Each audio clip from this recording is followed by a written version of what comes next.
I am confused. Being philosophically consistent and being a very honest person, I'm sure you can tell me where God came from.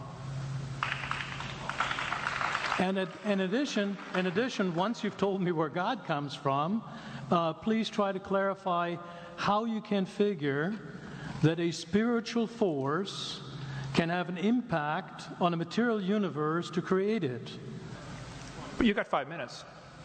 Now, I just want to know which question. That's all right. You may take the rest of the minutes. We're supposed to do one question at a time. Which one would you like? That was part of the format for the debate. So which question? I want you to fill in the story of the rest of the beginning of the universe. God, spiritual matter, impact on material matter. Okay.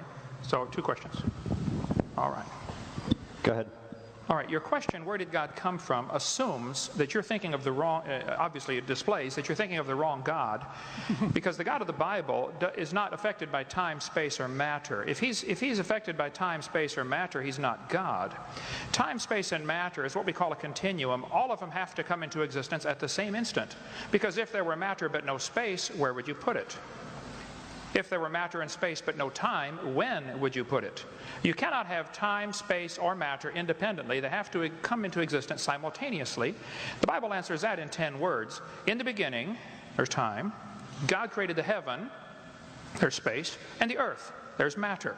So you have time, space, matter, created a trinity of trinities there. Just, you know, time is past, present, future. Space has length, width, height. Matter has solid, liquid, gas. You have a trinity of trinities created instantaneously. And the God who created them has to be outside of them. If he's limited by time, he's not God. The guy who created this computer is not in the computer. He's not running around in there changing the numbers on the screen, okay? The God who created this universe is outside of the universe. He's above it, beyond it, in it, through it. He's unaffected by it.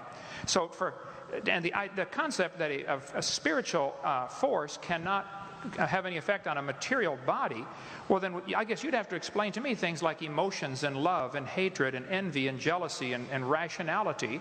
I mean, if your brain is just a random collection of chemicals that formed by chance over billions of years, how on earth can you trust your own reasoning processes and the thoughts that you think? Okay, so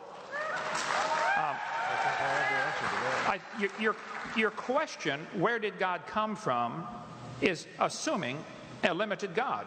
And that's your problem. The God that I worship is not limited by time, space, or matter.